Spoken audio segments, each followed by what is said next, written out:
नमस्कार, मैं नीलेश दुबे हमारे आर्य आईएएस परिवार में आप सभी का हार्दिक स्वागत करता हूं। उम्मीद करता हूं कि आप सभी लोग स्वस्थ होंगे और आप लोगों की पढ़ाई जो है बहुत ही बेहतर ढंग से चल रही होगी। संस्थान के द्वारा यूपी टेट और सुपर टेट परीक्षा को लेकर निःशुल्क कक्षाएं चलाई जा रही हैं। उसी कड़ी में हमने संस्कृत की कक्षा और गणित की कक्षा को प्रारंभ किया हुआ है अभी स्टार्टिंग में। इसी तरह हम धीरे धीरे अन्य कक्षाएं भी धीरे धीरे एडअप करते चले जाएंगे। तो इस बात को लेकर बिल्कुल भी परेशान मत होइएगा कि सर सिलेबस आप पूरा कंप्लीट कराएंगे कि नहीं। पूरा syllabus A to Z complete बिल्कुल कराया जाएगा, बिल्कुल परेशान नहीं होना इस बात को लेके। और जिस तरीके से पढ़ा रहा हूँ बिल्कुल बेसिक से, किसी को आता है चीजें तो बहुत अच्छी है, किसी को नहीं आती हैं तो उसके लिए तो और भी अच्छा, क्योंकि यहाँ पर जो मैं पढ़ा रहा हूँ देखिए बिल्कुल बेसिक से पढ़ा रहा हूँ। और बेसिक से पढ़ाने का देखिए मेरा केवल एक ही एम है, मुझे यहाँ पर अपनी योग्यता नहीं दिखानी है आप लोगों के सामने। मुझे केवल इतना मतलब है कि मैं आप लोगों को चीजें समझा सकूं। बस मुझे आपके लेवल पर उतर कर पढ़ाना है, ना कि मुझे अपने लेवल से पढ़ाना है, ठीक है। क्योंकि मैं जो है पढ़ा रहा हूँ ये आप लोगों के लिए पढ़ा रहा हूँ। आप लोगों को किसी तरह मैं परीक्षा पास करा दूं केवल मैं इसलिए पढ़ा रहा हूँ आपको। तो मुझे आपके लेवल पे उतर के चीज़ों को पढ़ाना है, क्योंकि देखिए मेरे लिए सिंपल सी बात है, मेरे लिए मेरे स्टूडेंट ही सबसे ज़्यादा इंपॉर्टेंट है। सीधा मैं बोलता हूँ, मेरे लिए सबसे ज़्यादा इंपॉर्टेंट मेरे स्टूडेंट हैं। और मुझे किसी भी तरह से उनको परीक्षा पहली बार में बहुत ही अच्छे अंकों से, जहाँ तक लोग 3-4 साल तक में नहीं पहुँच पाते हैं, मैं उन्हें पहली बार में ही पहुँचाना चाहता हूँ। इसीलिए मैं उनके लेवल पर उतर के उनको पढ़ाऊँगा। मुझे इससे मतलब नहीं है कि मेरी क्या योग्यता है या मेरा क्या लेवल है। मैं इतना समझ के पढ़ा रहा हूं कि मेरे सामने जो स्टूडेंट बैठा हुआ है उसको कुछ भी नहीं आता है, चाहे वो अदर सब्जेक्ट हो या मैथ ले लीजिए। जो आपके अंदर सबसे बड़ा मैथ को लेकर डर घुसा हुआ है कि सर मुझे मैथ नहीं आती है, बिल्कुल बेसिक से पढ़ाइए। तो मैंने पहले दिन ही आपको एक बात बोली है कि सबको मन में सबसे पहले तो ये बैठा लेना है कि मैथ सभी को आती है। बस अंतर ये है कि अब आपको कंपटीशन की मैथ पढ़नी है और बेसिक तरीके आपको पता है, बस अंतर ये है। तो इसीलिए बिल्कुल मन में बैठा लीजिएगा कि हमको मैथ आती है और हम बहुत अच्छा करेंगे। बस जितना मैं बोलता चलूं, मेरे गाइडेंस के अनुसार तैयारी करते चलिएगा, देखिएगा पहली बार में कितनी अच्छी तैयारी आपकी होगी। इसलिए लगातार क्लासेस को पढ़ते रहिए और बीच में गैप मत करिए और क्लास को पूरा देखा करिए, तभी देखिए आपको चीजें समझ में आएंगी। और खासकर मैथ की क्लास स्टार्टिंग से लेकर लास्ट तक एक कॉपी लेके बैठिए, मेरे साथ साथ सवालों को सॉल्व करते चलिए। जो चीजें नहीं आ रही हैं वो कमेंट बॉक्स में पूछिए या मेरे व्हाट्सएप नंबर पर मैसेज करके मुझसे पूछिए। जो लोग हमारे व्हाट्सएप ग्रुप से नहीं जुड़े हुए हैं वो भी मुझे मैसेज करेंगे, मैं उनको भी अपने व्हाट्सएप ग्रुप में जोड़ दूंगा। तो ठीक है, आज हम लोग अपने जितना मैथ में हम लोग पढ़ चुके थे उसकी चर्चा करते हैं। मैथ में हमने न्यूमेरिकल एबिलिटी आंकिक क्षमता चैप्टर को प्रारंभ किया हुआ था, जिसकी एक कक्षा हुई है। उसमें मैंने बताया था आपको कि इसमें आखिर आपको पढ़ना क्या क्या है। तो बेसिक मैंने आपको जानकारी दी थी कि आपको इसमें पूर्णांक के बारे में, दशमलव के बारे में, फ्रैक्शन अर्थात भिन्न के बारे में, इन सब का एडिशन पढ़ना है, सब्सट्रैक्शन पढ़ना है, डिवीजन पढ़ना है, मल्टीप्लिकेशन पढ़ना है। फिर इसके बाद आपको स्क्वायर निकालने पढ़ने हैं, स्क्वायर रूट निकालना, क्यूब निकालना, क्यूब रूट निकालना। फिर उसी में रेशियो कैसे लगेंगे इन संख्याओं में, परसेंटेज कैसे लगेगा इन संख्याओं में। ये कुछ मोटी मोटी बातें हम इस चैप्टर के अंतर्गत पढ़ेंगे। इसी में हम अपना मैथमेटिकल एक्शन भी देखेंगे। तो ये कुल मिला के ये पूरा चैप्टर नंबर सिस्टम के अंतर्गत आता है। जब हम ये सारी चीजें सीख लेंगे फिर नंबरों को कैटेगराइज करना सीखेंगे नंबर सिस्टम के अंतर्गत, कि नंबरों को कितने भागों में बांटा जा सकता है, किस तरीके से हम क्लासीफाई करते हैं। तो ये सारी चर्चा तो हम करेंगे ही। फिलहाल हमने जो पिछली क्लास में आपसे चर्चा करी हुई थी, तो मैंने एडिशन एंड सब्सट्रैक्शन आपको बताया हुआ था। किसके बारे में? डेसिमल संख्याओं की हम चर्चा कर रहे थे और इंटीजर संख्याओं की चर्चा कर रहे थे, जिसमें हमने इंटीजर संख्याओं को लेकर कुछ सवाल कराए हुए थे, ठीक है। तो उन्हीं सवालों का हम पहले एक सवाल लेके देख लेते हैं, उसी सवालों का हम रिवीजन कर लेते हैं एक सवाल का। इसके बाद आज हम डेसिमल संख्या हमारी नहीं हुई थी, तो डेसिमल संख्या को आज हम आगे कंटिन्यू करेंगे सवालों को। इसके बाद हम फ्रैक्शन का आपको तरीके बताएंगे, फ्रैक्शन संख्याओं को कैसे जोड़ना है, कैसे घटाना है, वो सारी चीजें स्टार्ट करेंगे। तो आज की क्लास में हम लोग पहला सवाल देखते हैं। तो देखिए, हमने आपके सामने एक सवाल आपको दिख रहा होगा। इन सवालों को हमें किस तरीके से डील करना है वो हम पिछली क्लास में चर्चा कर चुके हैं। लेकिन जो कुछ लोग नए होंगे आज की क्लास में, जिन्होंने पिछली क्लास नहीं देखी, उनके लिए तो पहले ये है कि पहले वो पिछली क्लास देखें, ठीक है, तो अच्छे समझ में आएगा। लेकिन मैं एक बार रिवाइज आपको एक क्वेश्चन के माध्यम से करा देता हूँ। कुछ आपको चिन्हों का ज्ञान भी बताना है इसी क्वेश्चन में, इसलिए मैंने बेसिकली इस क्वेश्चन को दोबारा से लिया हुआ है। तो मैंने आपको बताया था कि इस टाइप के क्वेश्चन चाहे प्लस वाले हों, चाहे माइनस वाले हों, चाहे मिक्स वाले हो प्लस माइनस, किस तरीके से आपको सॉल्व करना है। अभी आप इसको बेसिक तरीके से सॉल्व करने बैठेंगे ऊपर नीचे लिख के तो बहुत समय जाएगा। तो मैंने आपको एक मेथड बताया हुआ था, उस मेथड का नाम है डिजिट सम। ठीक है, डिजिट सम मेथड मैंने बताया होता है कि डिजिट सम मेथड से आप अपने ऑप्शन पर वेरीफाई करके जो क्वेश्चन का समीकरण दिया होगा उसका डिजिट सम और जो ऑप्शन जो आपका सही होगा उस ऑप्शन का डिजिट सम, दोनों का डिजिट सम जो है मैच करेगा। ठीक है, वो सब चर्चाएं हम कर चुके थे। अब किस तरीके से डिजिट सम निकालना है वो मैंने आपको बताया हुआ था। आप 9 में से 4 जोड़ेंगे 13 होगा अर्थात 4, 4 में 7 जोड़ेंगे 11 होगा अर्थात 2, 2 में से 2 जोड़ेंगे तो 4। तो इसका जो पर्टिकुलर संख्या का डिजिट सम हो जाएगा 4 हो जाएगा। इसके बाद यहां माइनस लगा, यहां माइनस लगा देंगे। 3 2 5, 5 6 11 अर्थात 2 और 2 1 3, इसका 3 हो जाएगा। ठीक है, इसके बाद 5 2 7, 7 6 5 2 7, 7 6 13, 13 मतलब हो गया 4, 4 2 6, इसका 6 हो गया। ठीक है, बीच में प्लस लगा, प्लस लगा देंगे। फिर माइनस 5 4 9, 9 1 10 अर्थात 1 1 1 2, इसका 2 हो गया। ठीक है, इसके बाद इसको किस तरीके से हमें सॉल्व करना है। 4 में से देखिए 3 घटाएंगे तो कितना बचेगा, 1 बचेगा डिजिट सम, और 1 में से 6 जोड़ देंगे अर्थात 7 बचेगा। ठीक है, और 7 में से 2 माइनस कर देंगे तो इसका डिजिट सम जो निकलेगा पूरे समीकरण का 5। अब हम अपने ऑप्शन को वेरीफाई करेंगे कि जो हमने ऑप्शन लिखे क्या उनका डिजिट सम 5 आ रहा है। तो इस ऑप्शन को नीचे से प्रारंभ करते हैं। मान लीजिए जैसे हमने इसका डिजिट सम निकाला 4 2 6, 6 3 9, 9 7 16 अर्थात 7, इसका डिजिट सम जो निकला 7 निकला, और हमें लाना कितना है 5, इसलिए ये ऑप्शन जो है पूरी तरीके से गलत हो जाएगा। इसका निकालेंगे 4 2 6, 6 3 9, 9 6 15, 15 अर्थात मतलब 6, तो ये भी ऑप्शन जो है गलत हो जाएगा आपका। इसके बाद इसका निकालेंगे 4 2 6, 6 6 12 अर्थात 3 3 3 6, ये भी गलत हो जाएगा। तो सीधा सा आपका ऑप्शन ये बचता है, ये सही हो जाएगा। इसका डिजिट सब निकाल के देख लेते हैं। 4 2 6, 6 6 12, 12 मतलब 3 और 3 2 5, तो इसका जो डिजिट सम सीधे तौर पे जो निकलेगा 5, इसलिए ये आपका ऑप्शन जो है पूरी तरीके से सही हो जाएगा। इस तरीके से हम अपने समीकरण का डिजिट सम और ऑप्शन के डिजिट सम को जो है मैच करके जिनका भी डिजिट सम सही आएगा वो जो हम ऑप्शन को डायरेक्टली यहां से लगा सकते हैं, हमें पूरा सॉल्व करने की इसको जरूरत नहीं है। तो ये डिजिट सम मैंने मेथड आपको कुछ बताया हुआ था। ठीक है, तो हमने अपनी पिछली क्लास में जो सवाल पढ़ा हुआ था उसका हमने रिवीजन कर लिया। एक हमने आपको सवाल बताया हुआ था कि अगर डिजिट सम जो है संख्या का माइनस आ गया तब उस केस में क्या करेंगे। तो उस केस को समझने के लिए मैंने आपको बताया था कि 9 से आप सीधा सीधा उसको घटा देंगे, जो संख्या आएगी तो आपको जो पॉजिटिव संख्या मिलेगी वो आपका डिजिट सम हो जाएगा। लेकिन आखिर उसके पीछे रीजन क्या है, कुछ लोग अगर समझना चाहते हैं, ज्यादा दिमाग अपना लगाना चाहते हैं, थोड़ा सा उन चीजों के पीछे रीजन क्या समझना चाहते हैं, तो उसके पहले आप चिन्हों का भी थोड़ा सा ज्ञान देख लीजिए, क्योंकि आपको चिन्हों का भी चीजें समझनी पड़ेंगी। तो कुछ चिन्हों की चीजें होती हैं वो आपको यहाँ पर साइड में लिख लेता हूं, वो कॉपी में नोट कर लीजिएगा कि किसी संख्या में अगर मान लीजिए प्लस लिखा हुआ है, ठीक है, और दूसरी संख्या में भी प्लस लिखा हुआ है, तो दोनों संख्याएं जो है आपस में जुड़ेंगी। ठीक है, दोनों संख्याएं आपस में जुड़ेंगी और चिन्ह भी जो आएगा वो प्लस का ही आएगा। ये हमारे कुछ ऑपरेटर होते हैं जिनको बेसिक ऑपरेटर बोलते हैं, जिनको नहीं पता है वो लिख लीजिए। किसी संख्या में अगर माइनस लिखा हुआ है और फिर दूसरी संख्या में भी माइनस है, ठीक है, तो ये संख्या माइनस माइनस मिलके प्लस हो जाती हैं अर्थात जुड़ती हैं। ठीक है, लिखा हुआ है, और किसी संख्या में अगर प्लस है तो ये संख्याएं आपस में जो घटती हैं,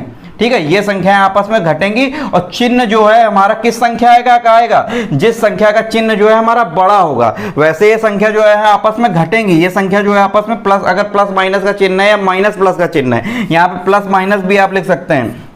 तो ये तो कंफर्म है कि ये दोनों चिन्ह जो है आपस में क्या होंगे, घटेंगे। लेकिन यहां पर जो चिन्ह आएगा वो किसका आएगा, जो संख्या बड़ी होगी। अगर प्लस वाली संख्या बड़ी होगी तो प्लस का चिन्ह आएगा, अगर माइनस वाली संख्या बड़ी होगी माइनस का चिन्ह आएगा। तो ये कुछ हमारे बेसिक ऑपरेटर होते हैं, इसको कॉपी में कहीं पर भी इसको नोट कर लीजिएगा, ये आपको पूरी मैथ में काम आएंगे। देख सकते होंगे हमने इस सवाल को पिछली क्लास में भी डिस्कस किया था, तो आपको ज्यादा अच्छा समझ में आया, इसलिए मैंने दोबारा से वही सवाल लिया हुआ है। इसका देखिए डिजिट सम सबसे पहले तो हम निकालेंगे, तो इसका डिजिट सब निकालेंगे तो क्या हो जाएगा, 9 2 11 अर्थात 2, 2 4 6, 6 8 जो हो जाएगा 14 अर्थात 5, तो इसका जो 5 आ जाएगा। इसके बाद 3 2 5, 5 1 6, 6 2 8, इसका जो डिजिट सम जो हो जाएगा 8 आ जाएगा। इसका 8 2 10 अर्थात 1, 1 5 1 4 5, 5 और 9 14 मतलब अर्थात इसका जो हो जाएगा 5 आ जाएगा। इसके बाद 6 2 8, 8 1 9 और 9 3 12 अर्थात 3, इसका डिजिट सम जो आ जाएगा हमारा 3 आ जाएगा। तो इसको हम किस तरीके से देखिए हम कर रहे थे, 5 में से हम इसको 8 घटा रहे थे तो -3 आ रहा था, ठीक है। और -3 में हम जो है हम -3 और 5 जोड़ रहे थे तो प्लस का 2 आ रहा था, और 2 में से हम 3 घटा रहे थे तो माइनस का 1 आ रहा था, ठीक है, माइनस का 1। अब ये आप कहेंगे कि डिजिट सम यहाँ तो माइनस आ गया, अब ऑप्शन में तो हमको माइनस का कोई ऑप्शन दिख नहीं रहा है, तो मैंने आपको बताया था कि सीधा सीधा आप अपना ज्यादा दिमाग नहीं लगाएंगे, सीधा सीधा प्लस में डिजिट सम निकालने के लिए 9 लिखेंगे, और जिस तरीके से संख्या इधर पे -1 लिखी हुई है, -1 लिख के यहां पर सीधा सीधा इसको घटा देंगे तो आपको पॉजिटिव डिजिट सम मिल जाएगा, और आपका यही आंसर इसके डिजिट सम से हम ऑप्शन के डिजिट सम को मैच कर लेंगे, जो बराबर होगा वही हमारा सही आंसर हो जाएगा। ये मैंने आपको बेसिक बताया था कि जो मान आएगा उसको हम डायरेक्टली 9 से घटा देंगे, लेकिन हम बेसिकली यहां पर कर क्या रहे हैं, अब उसके पीछे हम रीजन देख लीजिए कि आखिर हम इसके पीछे कर क्या रहे हैं। थोड़ा सा समझने वाली बातें हैं, अगर समझ लेंगे तो अच्छा रहेगा। एक्चुअल में हम इस -1 को घटा नहीं रहे हैं, इस -1 को हम 9 में जोड़ रहे हैं। अगर इस चीज को समझ लेंगे तो फिर आपका सवाल बिल्कुल 101% समझ लीजिए कि बहुत ही अच्छे से आपने समझ लिया। क्या कर रहे हैं, तो इसको हमने बोला कि हम इसको 9 में जोड़ रहे हैं। अगर हम इसको 9 में जोड़ रहे हैं तो ये -1 लिखा हुआ है, ठीक है, तो -1 लिख दिया। 9 में अगर हम जोड़ रहे हैं तो इसको हम 9 लिख देंगे। अब मैंने बताया था ऑपरेटर में कि माइनस प्लस क्या होते हैं आपस में, माइनस प्लस हमेशा घटते हैं, माइनस प्लस आपस में मैंने बताया घटते हैं, तो इसको हम घटा दिए, ठीक, घटा के लिख दिए, इधर पे 8 हो गया। अब मैंने बताया था चिन्ह किसका आएगा, जिस भी संख्या का चिन्ह बड़ा होगा, तो देखिए 9 का चिन्ह बड़ा है इसलिए यहां पर प्लस आ जाएगा, तो डायरेक्ट हम यहां पे देखिए प्लस का 8 लिख देते हैं। तो आपको ये चीजें समझनी पड़ेंगी कि ये -1 को जो है हम एक्चुअल में 9 में जोड़ रहे हैं, तो 9 में हमने जोड़ा तो देखिए सीधा सीधा आपका डायरेक्ट यहां पर 8 आ गया। लेकिन अब कुछ लोगों को मैंने चीजें इसलिए नहीं बताई थी कहीं आपको टफ ना लग जाए वो सवाल, ठीक है, लेकिन अब आपको ऑपरेटर तो समझने पड़ेंगे, अभी नहीं समझेंगे तो आगे चल के सवालों में यूज होंगे। तो इसलिए ऑपरेटर को आपने अगर अच्छे से समझ लिया तो आप इस तरीके से भी सोच सकते हैं कि इसको हम -1 को 9 में जो भी संख्या आएगी, मान लीजिए -3 आया तो उसको भी हम 9 में जोड़, मतलब जितनी भी संख्या आपकी डिजिट सम में माइनस में आएगी उसको हम 9 में जोड़ देंगे, और जिसका चिन्ह बड़ा होगा तो बेसिक सी बात है कि 9 का चिन्ह ही बड़ा होगा हमेशा, क्योंकि वही सबसे लास्ट संख्या जो 10 डिजिट में आती है, तो आपका सीधा सीधा प्लस में ही संख्या आएगी। और ज्यादा दिमाग अगर किसी को नहीं लगाना है, ठीक है, इन सब चीजों में अगर अभी चीजों को नहीं समझ में आ रही है आपके, तो ज्यादा दिमाग अभी मत लगाइए, सीधा सीधा मैंने आपको फार्मूला बताया था कि आपका सवाल गलत नहीं होगा, सीधा सीधा आपका डिजिट सम जो माइनस में आएगी सीधा सीधा आप उसको 9 लिख के उसी तरह एज इट इज लिख देंगे, अर्थात मतलब घटा देंगे, तो डायरेक्ट आपका जितना आएगा उतना ही हो जाएगा, ठीक है। तो मान लीजिए इसकी डिजिट सम हमारी 8 है, अब ऑप्शन में हम वेरीफाई कर लेते हैं। तो पहला ऑप्शन हम देखते हैं, जैसे 8 है तो 8 में 0 जोड़ा तो 8 ही हुआ, फिर 8 में 7 जोड़ा 15 हुआ, 15 मतलब 6 में 2 जोड़ा 8 हुआ, तो इसकी जो डिजिट सम जो है सीधे तौर पर ही हमारी 8 मिल गई, और हमें डिजिट सम 8 ही लानी थी, तो हमारा पहला ही ऑप्शन हो गया, बाकी ऑप्शन जो है हमारे गलत हो गए। तो इस सवाल पर हम चर्चा कर चुके थे, लेकिन आपको कुछ ऑपरेटर के बारे में मुझे समझाना था, इसलिए मैंने इस सवाल को दोबारा से लिया। अब आज कुछ दशमलव वाली संख्या के बारे में भी चर्चा करते हैं, और कुछ बेसिक तथ्य वाले सवाल होते हैं जो आपको डायरेक्ट मिलेंगे, देखने में आपको बहुत डराएंगे, लेकिन उन सवालों का आंसर जो है आप एक लाइन में भी कर सकते हैं। किस तरीके से वो सवाल है वो देखते हैं। देखिए मैं आपके सामने एक सवाल लिखने जा रहा हूं, देखिए क्या सवाल है वो, जैसे हमने लिखा 1, फिर 1 में हमें 1 जोड़ना है, 2 टाइम्स 1, फिर 1 में हमें 3 टाइम्स मान लीजिए 1 जोड़ना है, ठीक है, फिर 1 में हमें मान लीजिए 4 टाइम्स 1 जोड़ना है, ठीक। अब ये सवाल देखिए, देखने में कितना वैसा लग रहा है कि मतलब कि जोड़ेंगे इसको कितना समय चला जाएगा, जोड़ तो सभी लेंगे बेसिक तरीके से, लेकिन कितना समय जाएगा। 1 टाइम 1 जोड़ना है, 2 टाइम जोड़ना है, 3 टाइम 1 जोड़ना है, 4 टाइम 1 जोड़ना है, 5 टाइम 1 जोड़ना है। तो आप मान लीजिए इसको अगर बेसिक तरीके से करते हैं, देखिए समझिएगा चीजें, अभी इस चीज को हम कितने अच्छे तरीके से इंप्लीमेंट करेंगे वो चीजें फिर आपको लगेंगे कि हाँ ये चीजें इस तरीके से भी कर सकते थे। अभी समझिएगा, मान लीजिए इसको हम बेसिक तरीके से अगर इसको हम सॉल्व करें तो सबसे पहले आप देखिए 1 लिखेंगे, फिर इसके नीचे आप 1 1 लिखेंगे, फिर इसके नीचे 3 टाइम्स 1 लिखेंगे, ठीक है, फिर इसके नीचे 4 टाइम्स 1 लिखेंगे। इस तरीके से आप लिखे बेसिक तरीके से सॉल्व करेंगे ना, फिर इसके तरीके से 5 टाइम्स तक है तो 5 टाइम्स 1 लिखेंगे, ठीक। इस तरीके से आप इसको जो है लेके जोड़ेंगे। अब इसको जब आप जोड़ेंगे तो देखिए आपका आएगा 5 4 3 2 1, इस तरीके से ये जोड़ के हमारा ये निकलेगा 1 2 3 4 5। तो इससे निष्कर्ष क्या निकला, जब भी हमको इस तरीके से संख्या लिखी होगी 1 2 3 4 5, तो इसको जो है हम डायरेक्टली भी तो लिख सकते थे 1 2 3 4 5, ये कितना आसान है, कितना आसान हो गया देखिए आपके लिए कि जितने टाइम्स 1 लिखा है उतनी बार हम संख्या को पढ़ लेंगे। 1 2 3 4 5 डायरेक्टली आप 1 2 3 4 5 वही आंसर हो जाएगा। तो आप इतना ज्यादा ना करके इसको कितनी आसानी से एक लाइन में कर सकते थे देखिए, ठीक है। तो अब इसी चीज को देखिए हम कितने, अभी जब इसका आप इंप्लीमेंटेशन देखेंगे तब आपको लगेगा कि ये चीजें हम करते तो कितना आसान हो जाती है हमारे लिए, ठीक है। तो इन चीजों को देखिए अभी इंप्लीमेंटेशन मैं इनका भी आपको बताऊंगा कि इनको आपको कैसे करना है। तो अभी आपने ये चीज समझ ली कि जितनी टाइम्स हम 1 देखेंगे उतनी टाइम हम उस संख्या को लिख देंगे, तो हमारे लिए चीजें जो है कितनी आसान हो जाएंगी। अब देखिए एक क्वेश्चन जैसे आप लेते हैं या 0.1, इसके बाद 0.11, इसके बाद आपने लिया 0.111, इसके बाद आपने लिया 0.4 टाइम्स 1, पॉइंट के बाद 4 टाइम्स 1, ठीक। अब आप इसको किस तरीके से सॉल्व करेंगे, तो देखिए कुछ लोग पिछले क्वेश्चन के तरीके ही डायरेक्टली इसको क्या लिखेंगे 0.1234, क्योंकि मैंने आपको बताया 1 2 3 4 आप जोड़ लेंगे, लेकिन ये आंसर आपका गलत हो जाएगा सीधे तौर पे, क्योंकि मैंने वो आपको इंटीजर के लिए बताया कि जब भी आप इंटीजर देखेंगे तब आप सीधे तौर पर 1 2 3 4 लिखेंगे। लेकिन ये संख्या देखिए क्या है, इस संख्या में क्या आ रहा है, दशमलव आ रहा है, ये दशमलव बीच में आ रहा है। तो दशमलव के केस में हम किस तरीके से करते हैं दशमलव केस में, तो इसको पहले हम देखिए डिटेल मेथड से करेंगे क्या आएगा। मुझे तो पता है क्या आएगा, लेकिन आप डिटेल में एक बार देख लेंगे तो अच्छा रहेगा। तो इसको आप मान लीजिए जोड़ेंगे तो किस तरीके से लिखेंगे, 0.1 लिखेंगे, इसके बाद 0.11 लिखेंगे, 0.111 लिखेंगे, फिर उसके बाद 0.1111 लिखेंगे। देखिए मैंने आपको एक चीज बताया, दशमलव जब भी लगा होगा तो हम राइट की तरफ से संख्या पहले लेफ्ट में लिखते हैं और लेफ्ट से हम राइट की तरफ जाते हैं, इधर की तरफ राइट की तरफ जाते हैं, ठीक है। और जब इंटीजर होता है तो हम राइट संख्या लिखते हैं और लेफ्ट की तरफ जाते हैं। और यहां पर हमने लेफ्ट की संख्या लिखी दशमलव के बाद पहले, और उसके बाद फिर देखिए राइट की तरफ जा रहे हैं, इस तरफ जा रहे हैं, ठीक है। तो ये चीजें ध्यान देंगे, कुछ बेसिक बातें। अब इसको मान लीजिए आप जोड़ेंगे तो 0, इसके बाद पॉइंट के बाद आपका आएगा 0 पॉइंट के बाद इसके आ जाएगा 4 3 2 1। तो इससे निष्कर्ष क्या निकला, जब आप इंटीजर वैल्यू देखेंगे, पूर्णांक संख्या देखेंगे तो सीधा सीधा आप 1 2 3 4 इस तरीके जोड़ेंगे, और जब आप दशमलव वाली संख्या देखेंगे पॉइंट टू पॉइंट के बाद तो आप उल्टा जोड़ेंगे उसी का।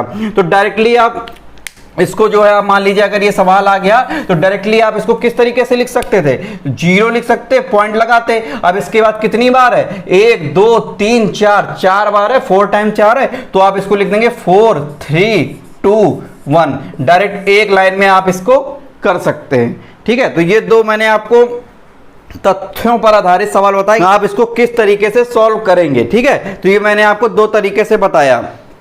अब आप इसी का देखिए इंप्लीमेंटेशन देखिए कि इसको हम किस तरीके से सॉल्व करेंगे। मान लीजिए लिखा हुआ है 0.3, ठीक, 0.33, इसके बाद 0.3 टाइम्स 3 लिखा हुआ है, ठीक है, और इसके बाद लिखा है 0.4 टाइम्स 3, ठीक। तो आपको हर जगह में 3 3 दिख रहा है, तो आपने सीधा सीधा 3 कॉमन लिया, गुणा लगाया, इसके बाद 0.1 का केस मैंने बताया हुआ 1 2 3 4 4 बार है, तो 4 3 2 1। डायरेक्ट आप एक बार में इस तरीके से एक स्टेप, यहाँ पे एक स्टेप में पूरा सवाल कर देंगे और डायरेक्ट गुणा कर देंगे। तो 3 आ जाएगा, 3 दूनी 6, 3 3 9 और 4 3 12, और इसके बाद 4 अंक बाद दशमलव लगा देंगे, तो ये आपका ऑप्शन हो जाएगा, आंसर हो जाएगा, ठीक है। तो डायरेक्ट एक लाइन में देखिए हम कितने आसानी से इस सब चीज़ों को डील कर सकते हैं। तो मैंने इसीलिए बताया कि आप जो छोटे सवालों से उसका तरीका सीखिए और बड़े सवालों पे उसका इंप्लीमेंट करिए। तो एक लाइन में आपने कितने अच्छे तरीके से इस सवाल को देखिए कर लिया, ठीक है, कितने अच्छे तरीके से आपने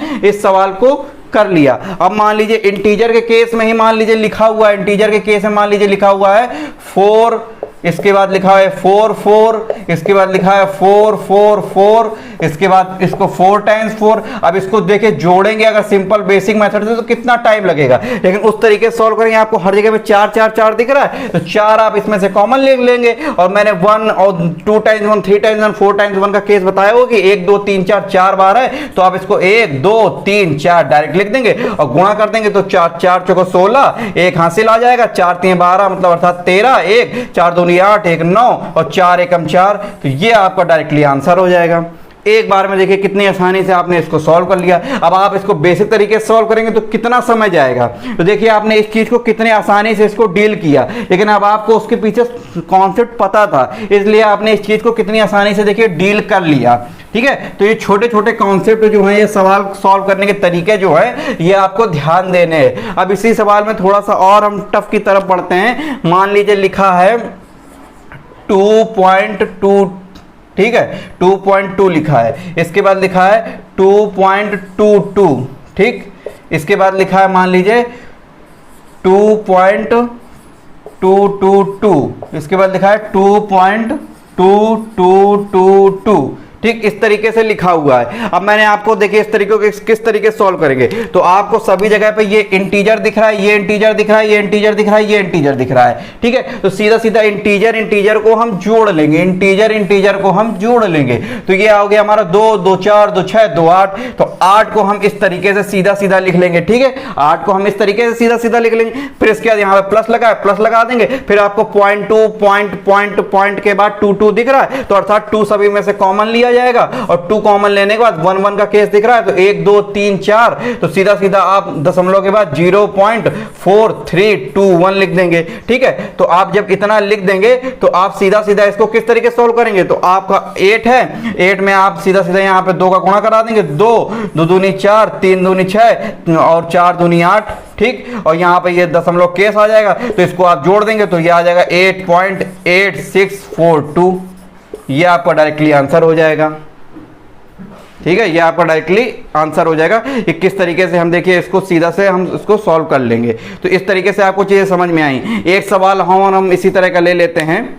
देखिए एक सवाल हम लेते हैं, मान लीजिए 8 लिखा है, ठीक है, 8.8 लिखा है, फिर इसके बाद 8.88 लिखा है, ठीक, फिर 8.883 टाइम्स 8 लिखा है, ठीक, फिर इसके बाद 8 के बाद दशमलव के बाद जो है हमारा 4 टाइम्स 8 लिखा है, ठीक, 8 लिखा है। तो इसको हम किस तरीके से देखिए डील करेंगे, तो मैंने आपको बताया कि इंटीजर संख्याएं पहले आप जोड़ लेंगे, तो ये आपको 4 बार 8 दिख रहा है, तो 8 चौको 32, तो सीधा सीधा आप 32 तो डायरेक्ट यहीं पर लिख देंगे। फिर इसके बाद आप प्लस लगाएंगे, फिर इसके बाद 0.8, फिर 0.8884 टाइम्स 8 दिख रहा है, तो सीधा सीधा आपको पता है कि यहाँ पर 8 कॉमन आ जाएगा, और 1 2 3 4, तो 0.4321, तो आप सीधा सीधा यहाँ से क्या करेंगे 32 लिखेंगे, 32 के बाद सीधा सीधा गुणा करा लेंगे, तो 8 एकम 8 हो जाएगा, 8 दूनी 16, 1 8 चौको 24, 1 25, 2 8 का 16, तो 32 और 2 जो हो जाएगा हमारा 34, ठीक, ये 34 हो जाएगा। अब दशमलव 1 2 3 4 अंक बाद यहाँ पर हम दशमलव लगा देंगे, ठीक, तो ये संख्या हमारी आई। अब देखिए ये भी इंटीजर है, ये भी इंटीजर हमारी आगे वाली, तो सीधा सीधा 32 में 3 जोड़ देंगे तो ये हमारा 35 हो जाएगा, 35.4568, ये आपका डायरेक्ट आंसर आ जाएगा। ठीक, कितनी आसानी से देखिए हमने इन चीज़ों को डील किया। इसी तरह से हम मान लीजिए और सवाल लेते हैं। देखिए एक सवाल और मैं इसी मेथड पे आपको लेके समझा देता हूँ, आपको और अच्छे से समझ में आ जाएगा। ठीक है, एक सवाल और मैं इसी मेथड पे लेके आपको समझाता हूँ कि आपको और अच्छे से एक बार समझ में आ जाने की। देखिए मेन बात ये होती है कि सवाल भले 2 करिए, एक क्लास में 3 करिए, लेकिन उन सब चीज़ों को देखिए समझना बहुत ज़्यादा जरूरी है, उन सब चीज़ों को समझना बहुत ज़्यादा जरूरी है। मान लीजिए 5 का केस लिया, 5 लिखा हमने, आपके यहाँ पर 5.5 लिखा, इसके बाद 5.55 लिखा, ठीक, इसके बाद 5.555 लिखा, ठीक, इसके बाद हमने लिखा 5.55 4 टाइम 5 लिख दिया। ठीक है, ये हमने लिख दिया। तो आपको अभी दिख रहा है यहाँ पर कि 5 जो है इंटीजर में कितनी बार है, 4 बार दिख रहा है ना आपको, ये 4 बार, तो 5 चौको 20, तो 20 तो आपका डायरेक्ट एक बार में हो जाएगा। इसके बाद प्लस लगाएंगे, इसके बाद 5 कॉमन लेंगे, तो 5 गुणे इसको आप 0.4321 एक लाइन में लिख सकते हैं कि नहीं। और इसके बाद आप डायरेक्टली यहाँ से 20 प्लस 5 एकम 5, 5 दूनी 10, 1 5 15, 1 16, 1 5 चौको 20, 1 21, ये हो जाएगा हमारा। और इसके 4 अंक बाद दशमलव लगा, यहाँ दशमलव लगा देंगे। इसके बाद देखिए ये इंटीजर है, तो आपस में इनको जोड़ लेंगे तो ये हो जाएगा 22.1605, ये आपका डायरेक्टली आंसर हो जाएगा। तो एक लाइन में कितने आसानी से हम देखिए इस तरीके के सवालों को डील कर पा रहे हैं कि हमको अलग से जोड़ने का जरूरत नहीं पड़ी। लेकिन अब आपको इन सवालों को डील करने के लिए दिमाग में क्या रखना पड़ेगा भाई, 1 वाले सवाल जो मैंने आपको एक इंटीजर वाला बताया, एक एक एक एक एक एक एक एक एक 4 टाइम्स 1 तक, इसके फिर 0.1 0.11 0.111 इस तरीके से बताया। वो 2 सवाल के कॉन्सेप्ट आप ध्यान में रखेंगे तो इस तरीके के जितने भी सवाल आएंगे आप एक लाइन में सॉल्व कर पाएंगे। ठीक है, अब हम कुछ अन्य तरीके के सवालों को भी डील करना यहाँ पर देखते हैं। तो ये हमने जो एडिशन एंड सब्ट्रैक्शन पढ़ा, इंटीजर के बारे में देख लिया, डेसिमल के बारे में भी देख लिया कि बड़ी बड़ी संख्याओं को हम किस तरीके से ऐड कर सकते हैं, सब्ट्रैक्ट कर सकते हैं। और जो मैंने वो सवाल बताए उन सवालों को आप डिजिट सम से भी कर सकते हैं मैच करके कि डिजिट सम क्वेश्चन की और ऑप्शन की मैच कर रही है कि नहीं। लेकिन देखिए अब आपको अपना दिमाग यूज करना है कि कहाँ पे डिजिट सम लगाएं, कहाँ पे हम सवालों को सरल कर सकते हैं। तो मैंने आपको देखिए इंटीजर वाले सवालों में डिजिट सम लगा के बताया कि उन सवालों को हम डिजिट सम से बहुत ईजिली सॉल्व सकते हैं। कुछ सवालों को मैंने तरीके बता दिए कि आप इन सवालों को इस तरीके से सॉल्व कर सकते हैं। तो आपको ये सारी चीजें अपने दिमाग में रखनी पड़ेंगी और दिमाग में किस तरीके चीजें रखेंगे ये आप चीजें प्रैक्टिस जब करेंगे इस तरीके के सवालों की तो ऑटोमेटिक आपको हर सवाल को सॉल्व करने का तरीका पता चलेगा कि आपको इस तरीके से सॉल्व करना है। तो अब हम लोग जो है अगला जो हेडिंग लगाएंगे अपनी कॉपी में कि addition and subtraction for fraction संख्या। एडिशन एंड सब्ट्रैक्शन जो है हम लगाएंगे अपनी कॉपी में फॉर फ्रैक्शन संख्या के लिए। ठीक है, भिन्नों के लिए हम एडिशन एंड सब्ट्रैक्शन कैसे करेंगे, जो भिन्न संख्या होगी हम उनका कैसे एडिशन करेंगे और सब्ट्रैक्शन करेंगे। तो हिंदी में लिख लीजिएगा कि भिन्नों के लिए जोड़ एवं घटाओ, इस तरीके से हेडिंग लगा लीजिएगा। एडिशन एंड सब्ट्रैक्शन जो है भिन्नों के केस में हम किस तरीके से करेंगे। तो मान लीजिए आप एक एग्जाम्पल लेते हैं, जैसे मान लीजिए एग्जाम्पल में लिखा हुआ है कि मान लीजिए पहले सेम, आपको पहले भिन्न के बारे में मैं बता देता हूं भिन्न क्या होती है अगर मान लीजिए किसी लोगों को नहीं पता है। मान लीजिए इस फॉर्म में अगर लिखा हुआ है a/b, ठीक इस तरीके से कॉपी में लिख लेंगे a/b लिखा हुआ है तो ये एक भिन्न है। ठीक है, ये एक भिन्न है हमारी, इसको हम फ्रैक्शन बोलेंगे। ऊपर वाले को हम क्या बोलते हैं, ऊपर वाले को हम अंश बोलते हैं। ठीक है, अंश बोलते हैं। नीचे वाले को हम हर बोलते हैं। ठीक है, हर बोलते हैं। अगर ऊपर वाला अंश जो है हमारा हर से अगर बड़ा है, हर से अगर अंश हमारा बड़ा है तो ये हो जाएगी हमारी इम्प्रॉपर भिन्न। इम्प्रॉपर भिन्न अभी मैं आगे चल के बताऊंगा, अभी थोड़ा समझ लीजिए। अगर अंश हमारा बड़ा है हर से तो वो उसको हम बोलेंगे इम्प्रॉपर भिन्न। और अगर अंश हमारा छोटा है हर से, अंश छोटा है अगर हर से तो उसको बोलेंगे हम प्रॉपर भिन्न। तो प्रॉपर भिन्न होगी तो कोई दिक्कत नहीं। अगर इम्प्रॉपर भिन्न होगी तो उसको जो है हम मिक्स्ड भिन्न में चेंज करते हैं, मिक्स्ड फ्रैक्शन में चेंज करते हैं, मिश्र भिन्न में चेंज करते हैं। तो ये कुछ भिन्न से रिलेटेड आपको थोड़ा सा बताना था कि भिन्न आखिर बोलते किसको हैं। तो ये तो भिन्न के बारे में हो गया। अब भिन्नों से रिलेटेड आप सवाल कैसे डील करेंगे वो देख लीजिए। मान लीजिए अगर आपका हर जो है सवाल का सेम है, मान लीजिए सवाल लिखा हुआ है 2/3 प्लस 4/5। ठीक, 2/3 लिखा हुआ है, 4/5 नहीं, समान भिन्न वाला ले रहे हैं ना हम। 4 मान लीजिए यहाँ पर लिखा हुआ है, यहाँ पर लिखा हुआ है 1/3। ठीक, इस तरीके से समान हर है ना इसका, देखिए इसका भी समान हर है, इसका भी समान हर है। जब दोनों का समान हर होता है तो आप बेसिक तरीके से करते हैं तो आपको भी पता है। आप यहाँ पर 3 एलसीएम लेंगे, फिर 3 का 3 में भाग देंगे, 1 बार जाएगा, फिर इसके बाद उसका 1 का गुणा करेंगे तो ये 2 आ जाएगा। फिर 3 का 3 में भाग देंगे तो 1 बार जाएगा, 1 का 1 में गुणा करेंगे तो 1 आ जाएगा। तो इस तरीके से आप इसको 3 लिखेंगे, फिर 3 लिखेंगे, फिर आप इसको काट के इसके बाद इसका आंसर जो है 1 निकालते हैं। ये तो आपका बेसिक तरीका हो गया। लेकिन आप हमेशा याद रखिएगा जब भी आपके हर समान होंगे सवाल में तो आप इसको डायरेक्ट जोड़ सकते हैं। नीचे वाला हर समान है तो आप इसको एक लाइन में सीधा सीधा सेम हर इधर पे लिख देंगे, अंश आप डायरेक्ट जोड़ देंगे क्योंकि बीच में जो है प्लस का साइन लगा हुआ है। ठीक है, बीच में जो है हमारा प्लस का साइन लगा हुआ है तो 2 1 3 जो जोड़ के हम डायरेक्ट यहाँ पर 3/3 लिख के यहाँ पर 1 कर सकते हैं। एक लाइन में देखिए सवाल हम सॉल्व कर लेंगे। तो ये याद रखेंगे और यही चीज हम बिल्कुल माइनस के केस में भी लागू होगी। ये चीज अगर हर समान है तो डायरेक्ट हम उसको जो है हम घटा भी सकते हैं, डायरेक्ट हम जो है उसको हम घटा भी सकते हैं। किस तरीके से करेंगे देखिए उसको एक सवाल और देख लीजिए। मान लीजिए लिखा हुआ है 4/5, ठीक, और इसके बाद 3/5। तो आप इसको बेसिक नहीं करना पड़ेगा आपको, डायरेक्ट आप एक लाइन में कर सकते हैं। इसको डायरेक्ट आप 7/5 लिख सकते हैं। भाई हर समान है तो हर आपने एक लाइन में लिख दिया, इसका 4 3 7 7/5 हो जाएगा आपका। इसी तरह आप अगर माइनस के केस में देखना चाहें, माइनस के केस में देखना चाहें, मान लीजिए लिखा हुआ है कि 3/4, ठीक, और इसके बाद यहां पर लिखा हुआ है कि लगभग 1/4 4, ठीक, ये लिखा हुआ है। इसका भी देखिए हर समान है, तो आपको डायरेक्ट ना करने से अच्छा क्या है, आप डायरेक्ट 3 में से 2 को घटा दीजिए, 3 में से 2 को घटा दीजिए तो सीधा सीधा आपका आ जाएगा 2 और नीचे 2/4। अब आप इसको और सरल फॉर्म में लिख सकते हैं, देखिए इसको आप काट भी सकते हैं, तो 2 एकम 2 आपका और 2 दूनी 4, तो 1/2। इसको और सरल फॉर्म में लिख सकते हैं, इस फॉर्म में भी लिख सकते हैं, इसको और सरल फॉर्म में लिख सकते हैं, 2 एकम 2, 2 दूनी 4, इस तरीके से काट के। तो आपको ये सेम हर वाला जो है आपको तरीका याद रखना है। अगर सेम हर होगी तो ऊपर वाले अंशों को हम डायरेक्ट जोड़ सकते हैं, अगर माइनस है तो डायरेक्ट घटा सकते हैं। आपको एलसीएम लेने की जरूरत नहीं है, आपको डिटेल मेथड से करने की कोई जरूरत नहीं है, आप सवालों को बहुत ही आसानी से एक बार में डील कर सकते हैं। तो ये तो हमारा सेम हर का केस हो गया कि अगर हमारा हर अगर सेम है तो उनको हम जो है इस तरीके से डील करेंगे। लेकिन मान लीजिए अगर हमारा हर सेम नहीं है, अगर हर जो है हमारा डिफरेंट आ रहा है, तो किस तरीके से चीजों को हम सॉल्व करेंगे।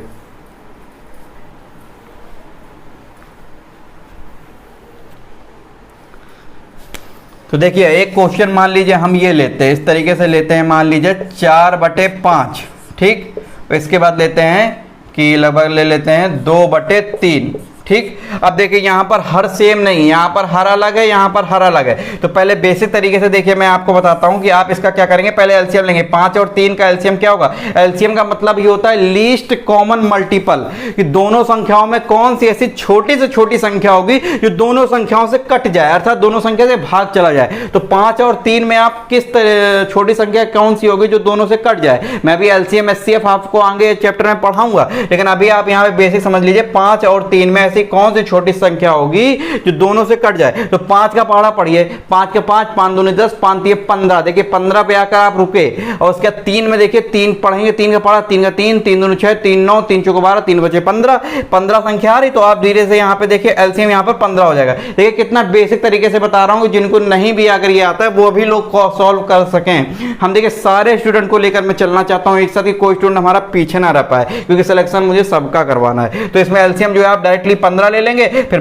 आप 5 से 15 काटेंगे तो 5 के बाद 5 दूनी 10, 5 3 15, 3 बार जाएगा, 3 का गुणा करेंगे 4 में तो ये आपका डायरेक्ट 12 आ जाएगा। फिर 3 से काटेंगे, 3 का भाग जाएगा 15 में 5 बार, 5 दूनी 10 हो जाएगा। तो ये आप एक लाइन में इसको आप लिख सकते हैं 22/15, ठीक, 22/15 आप ले सकते हैं। अब देखिए ये हमारी जो है प्रॉपर भिन्न नहीं है, क्योंकि देखिए ऊपर जो है अंश बड़ा आ रहा है, हर नीचे देखिए छोटा आ रहा है, इसलिए इसको हम प्रॉपर भिन्न नहीं कहेंगे। इसको प्रॉपर भिन्न बनाने के लिए क्या करेंगे, आप सीधे तौर पर डायरेक्ट, कुछ लोग डायरेक्ट भी कर सकते हो, जिनको देखिए नहीं पता है वो मैं करके बताता हूँ। 15 का भाग आप 22 में देंगे, प्रॉपर भिन्न बनाने के लिए 15 का भाग आप 22 में देंगे तो एक बार जाएगा, ठीक है, एक बार जाएगा, यहां पर बचेगा 7। तो आप इसको किस तरीके से लिखते हैं, मिश्र भिन्न में अगर इसको लिखना है, प्रॉपर भिन्न बना के मिक्स्ड भिन्न में अगर इसको लिखना है हमें, किस तरीके से लिखेंगे। तो इसको एक जो यहां पर लिखा हुआ है जितनी बार भाग जाता है पहले एक यहां पर लिख लेते हैं, फिर जितना शेष बचता है उसको ऊपर लिखते हैं, और जितना यहां पर जिससे हम भाग देते हैं उसको हम इस तरीके से लिखते हैं। अब देखिए इसको आप चेक करना चाहते हैं कि ये इतना लिखा हुआ है कि नहीं, किस तरीके से चेक करेंगे। तो 15 एकम 15, इस संख्या का इसमें गुणा करते हैं, ठीक, इस संख्या का इसमें गुणा करते हैं, नीचे वाली संख्या का जो इधर पे लिखी है उसमें गुणा करते हैं। 15 एकम 15 और 15 एकम 15, 15 7 जो हो जाएगा हमारा 22। तो ये यही तो लिखा हुआ है 22/15। तो चाहे इसको इस तरीके से लिखिए, चाहे इसको इस तरीके से लिखिए, लेकिन मिक्स फ्रैक्शन में इसको चेंज करके लिखेंगे तो ज्यादा के ऑप्शन जो है आपको इस तरीके से ही मिलेगा। तो आप इस तरीके से लिख सकते हैं। और एक चीज और ध्यान दीजिएगा कि इसका मतलब क्या है आखिर। अभी मैं आपको ये बताऊंगा कि ये जो यहां पर लिखा हुआ है 1 सही 7/15, तो आखिर इसका मतलब ये होता है कि कुछ स्टूडेंट सोचते हैं कि यहां पर बीच में गुणा लगा हुआ है, ठीक, लेकिन एक्चुअल में यहां पे गुणा नहीं होता है, यहां पर बीच में प्लस होता है, ठीक। लेकिन अभी आप वो चीजें ना समझिए, अभी मैं आगे चल के आपको जो सवाल कराऊंगा वहां पर समझाऊंगा, वो चीजें वहां पर समझ में आएंगी। अभी आप इसको इतना समझिए कि आप अगर ये फ्रैक्शन इस तरीके से लिखी हुई तो आपको मिक्स भिन्न में बनाने के लिए इस तरीके से भाग देके देख लीजिएगा, आपकी मिक्स फ्रैक्शन में आपकी आ जाएगी। तो ये आपने अलग अलग हर वाला जो है कॉन्सेप्ट आपने देख लिया कि अगर अलग अलग हर होंगे तो आप इस तरीके से सॉल्व करेंगे, ठीक है। लेकिन अब आपको मैं यही बताता हूं कि अब आपको इतना सॉल्व करने की जरूरत नहीं है। आप देखिए एक लाइन में क्वेश्चन को सॉल्व कर सकते हैं, एक लाइन में क्वेश्चन को सॉल्व कर सकते हैं। किस तरीके से एक लाइन में क्वेश्चन को सॉल्व कर सकते हैं, ठीक ठीक। तो ये आप मिटा दीजिए, या मान लीजिए सवाल आपने अभी किया ही नहीं, मैंने आपको तो बेसिक तरीका बताया। मान लीजिए इस तरीके से लिखा हुआ है, अगर सेम हर होता तो मैंने आपको बताया कि डायरेक्टली आप जोड़ देंगे, लेकिन हर जो है डिफरेंट डिफरेंट है, तो क्या करेंगे, तिर्यक गुणा करेंगे, तिर्यक गुणा करेंगे बस सीधा सीधा, और इसका इसमें गुणा करेंगे, इसका इसमें गुणा करेंगे, और नीचे वाले हर का आपस में, इनका आपस में गुणा करेंगे। तो देखिए तिर्यक गुणा करेंगे तो 3 का गुणा 4 में करेंगे तो सीधा सीधा 12 हो जाएगा। इसके बाद 5 का गुणा 2 में करेंगे सीधा सीधा 10 हो जाएगा, और 5 का गुणा 3 में करेंगे सीधा सीधा 15 हो जाएगा। तो देखिए एक बार में डायरेक्ट वही तो आ गया 22/15। तो उतना आपको करने की क्या जरूरत थी, जितना आपने बेसिक से किया। एक क्वेश्चन देखिए और लेते हैं, एक क्वेश्चन और लेते हैं, आपको और अच्छे समझ आएगा। 2/3 लिखा हुआ है और मान लीजिए 6/7 लिखा हुआ है। तो तिर्यक गुणा आप जब इसका करेंगे तो आप किस तरीके से करेंगे, देखिए 7 दूनी 14 हो जाएगा, 6 6 12 6 18 हो जाएगा, इसके बाद 7 3 21 हो जाएगा, ठीक है। और इसको आप जोड़ देंगे तो ये हो जाएगा हमारा 32/21। एक लाइन में आप इसको कर लिए कि नहीं कर लिए, एक लाइन में आप इसको कर लिए, 32/21 हो गया। तो आपको इतना करने की जरूरत ही क्या थी, बेसिक तरीके से करने की जरूरत ही क्या थी, आप एक बार में जब उन सब चीजों को सॉल्व कर पा रहे हैं, ठीक है। और देखिए कुछ सवाल, देखिए इसी तरह हम माइनस के केस में भी कर सकते हैं। माइनस के केस में मान लीजिए लिखा हुआ है 4/5, ठीक, और इधर पे लिखा हुआ है 2/3। तो एक तो वही बेसिक तरीका कि हम इनका एलसीएम लें 15, फिर इसके बाद गुणा करें, फिर घटाएं, उस तरीके से निकालें। और मैंने आपको एक तरीका बताया कि आप सीधा सीधा तिर्यक गुणा कर लेंगे, आपको एक बार में आंसर मिलेगा। तो 4 3 12 हो जाएगा, 5 दूनी 10 हो जाएगा, और 5 3 15 हो जाएगा। 12 में से 10 घटाएंगे 2 आ जाएगा, इसके बाद 15 आ जाएगा, एक लाइन में आंसर। तो प्लस में भी देखिए काम करेगा, माइनस में भी काम करेगा, तिर्यक गुणा, इसका इसमें गुणा, इसका इसमें गुणा, और नीचे नीचे हर का हर में आपस में गुणा, ठीक है। एक सवाल मान लीजिए और लेते हैं, तो आप ये लेंगे, मान लीजिए 5/6 ले लेंगे, और इधर पे ले लेंगे, मतलब ये इधर पे ले लेंगे 4/5 ले लेंगे, ठीक। इस तरीके से मान लीजिए सवाल आ गया आपके सामने। तो आप इसको बेसिक से ना करने से अच्छा क्या डायरेक्टली आप कर लेंगे, 5 25 हो जाएगा, 25 लिख लेंगे, और 6 चौको 24 हो जाएगा, 24 लिख लेंगे, इसके बाद 6 पंचे 30 हो जाएगा, 30 लिख लेंगे। तो डायरेक्ट आपका एक लाइन में आंसर आएगा 1/30, ठीक। उतना आपको करने की जरूरत ही नहीं पड़ेगी, ठीक है। एक लाइन में आप इन सब चीजों को देखिए सॉल्व कर सकते हैं। अब कुछ सवालों के तरीके और देखिए, मान लीजिए लिखा हुआ है 8 + 2/3, इस तरीके से लिखा हुआ है। तो पहली चीज मैं आपको बता दूं कि अगर इस संख्या के हर में कुछ नहीं है तो हमेशा हर के नीचे 1 मान लिया जाता है, ये याद रखिएगा जिनको नहीं पता है। अगर हर में कुछ दिया है तो बहुत अच्छी बात है, ठीक है, आप कर लेंगे जिस तरीके से मैंने बताया। अगर हर में कुछ नहीं दिया है सवाल में तो इसके नीचे हम 1 मान लेते हैं, ठीक। तो एक तो तरीका मैंने आपको बताया कि भाई आप गुणा करेंगे तो इधर पे सीधा सीधा तिर्यक गुणा करेंगे, 2 हो जाएगा, 8 3 24 हो जाएगा, 8 3 24, और 3 का हर में गुणा करेंगे, हर का हर में 3 हो जाएगा। तो ये हमारा सीधा सीधा हो जाएगा 26/3। एक तो ये तरीका, लेकिन मैंने आपको ये सवाल क्यों लिया ये सवाल, मान लीजिए अगर इस तरीके से सवाल लिखा हुआ है कि 8 + 2/3, लेकिन हमेशा याद रखिएगा कि यहां पर जो ये भिन्न होगी ये प्रॉपर भिन्न ही होगी, तभी हम इस चीज को फॉलो करेंगे जो अभी मैं बताने जा रहा हूं। अगर प्रॉपर भिन्न का मतलब कि अंश हमेशा छोटा होगा, हर हमेशा बड़ा होगा। अगर ऐसा नहीं है, इम्प्रॉपर है, अंश अगर हमारा बड़ा है, अगर हर छोटा है, तो पहले हम उसको मिक्स्ड भिन्न में चेंज करके उसको हम प्रॉपर तरीके से लाएंगे, फिर उन चीजों को फॉलो करेंगे। लेकिन अभी मैं सवालों के माध्यम से बताता हूं, ज्यादा समझ में आएगा। जैसे इस तरीके से लिखा है 8 + 2/3, तो इसको हम एक लाइन में लिख सकते हैं। इसका आंसर जो हो जाएगा 8 सही 2/3। देखिए एक लाइन में आप करके देख लीजिए। आप 26 में इतना आया 26/3, इसको आप मिक्स्ड फ्रैक्शन में लिखेंगे तो आप इसको 26 में 3 का भाग देंगे तो कितनी बार जाएगा, 3 8 24, ठीक। 8 बार गया, यहां पर 2 बचा, तो 8 सही 2/3 इसको हम लिख सकते हैं। 8 सही 2/3 इसको हम लिख सकते हैं। देखिए 8 सही 2/3 इसको हम लिख सकते हैं, वही तो ये लिखा हुआ है 8 सही 2/3। देखिए आप खुद देख सकते हैं, प्रैक्टिकल आपके सामने है, सिद्ध करके इसको हमने दिखाया। तो इसको हम इस तरीके से लिख सकते हैं, ठीक, डायरेक्ट हम लिख सकते हैं इस तरीके से, हमको इतना सॉल्व करने की जरूरत नहीं पड़ेगी। लेकिन कब लिखेंगे देखिएगा। और एक चीज मैं आपको बता दूं, कुछ स्टूडेंट यहां पर कंफ्यूज होते हैं 2 बातों को लेकर, ठीक। कुछ स्टूडेंट सोचते हैं कि ये जो मान लीजिए 8 सही 2/3 लिखा हुआ है, इसका मतलब क्या है 8 × 2/3, ठीक। लेकिन ये पूरी तरीके से रॉन्ग है। ये यहाँ पे इस तरीके से काट के कॉपी में लिख लीजिएगा, आपको हमेशा याद रहेगा। ये 8 × 2/3 नहीं लिखा हुआ है, जबकि ये लिखा हुआ है 8 + 2/3। इसका मतलब होता है 8 सही 2/3 लिखा हुआ है तो बीच में ये प्लस का साइन है, हमेशा याद रखिएगा बीच में प्लस का साइन होता है। तो जब भी आपको इस तरीके से लिखा मिले 8 सही 2/3 तो आप डायरेक्टली एक बार में 8 सही 2/3 इस तरीके से लिख सकते हैं। ठीक, और कुछ सवाल देखते हैं वो आपको ज्यादा अच्छे समझ में आएगा। देखिए मान लीजिए लिखा है 10 + 5/7, ठीक, 10 + 5/7, तो आप इसका आंसर जो है डायरेक्टली एक लाइन में बता सकते हैं 10 सही 5/7।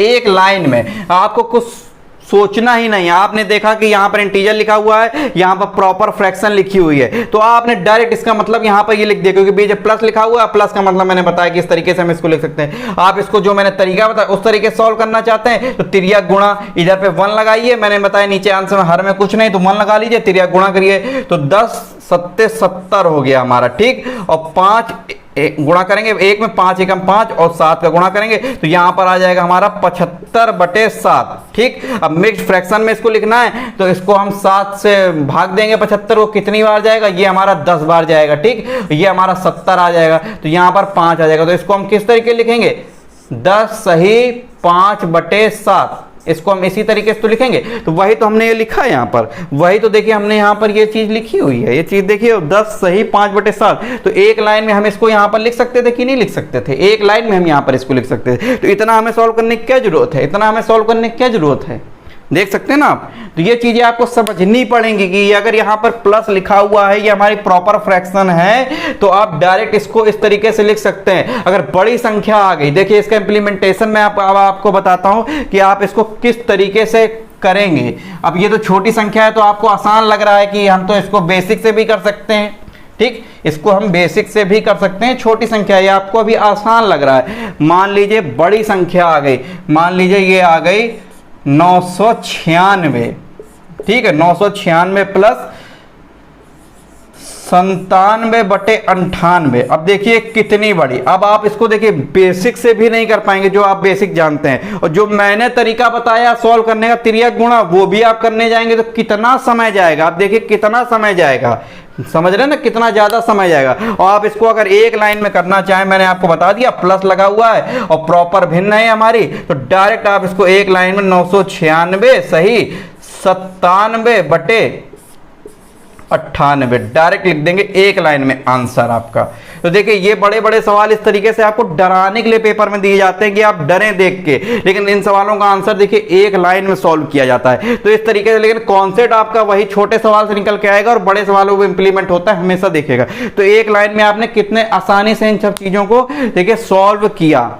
ठीक, देखिए कुछ स्टूडेंट ये सोचेंगे कि सर अगर प्रॉपर भिन्न ना हुई, इम्प्रॉपर भिन्न हुई तो उसको किस तरीके से हम सॉल्व करेंगे। तो देखिए इम्प्रॉपर भिन्न का भी मैं तरीका बताता हूं। मान लीजिए 7 लिखा है और इधर पे मान लीजिए ये लिखा हुआ है 4/3, ठीक, 4/3 लिखा हुआ है। तो आप यहां पर देख रहे हैं कि इंटीजर है, बीच में यहां पे प्लस है, तो इसको कुछ लोग जो है 7 सही 4/3 लिख लेंगे, लेकिन आपको आंसर इस फॉर्म में कभी मिलेगा ही नहीं, क्योंकि आंसर जो है मिक्स्ड फ्रैक्शन मतलब प्रॉपर भिन्न बना के ही हमेशा दिया जाता है। तो हम इसको पहले हम प्रॉपर भिन्न बनाएंगे, ठीक है, इसको पहले हम प्रॉपर भिन्न लगाएंगे। तो प्रॉपर भिन्न बनाने के लिए मैंने आपको बताया 3 का 4 में आप भाग देंगे तो एक बार जाएगा तो ये 1 आ जाएगा। तो इसको आप किस तरीके से लिखेंगे, 1 सही 1/3 लिख सकते हैं इसको आप प्रॉपर भिन्न बनाने के लिए। तो वही तो लिखा हुआ है, 3 का गुणा 1 में कराएंगे 3 और 3 + 1 4 हो जाएगा, 4/3। देखिए इसको किस तरीके से, अगर इस तरीके से लिखा हुआ है और इस फॉर्म में आपको लाना है तो किस तरीके से सॉल्व करते हैं। ये जो संख्या लिखी होती है इस सही में और नीचे 3 में, तो 3 का जो नीचे लिखी होती है हर का, इसमें गुणा कराया जाता है। तो 3 का 1 में गुणा कराएंगे 3 आएगा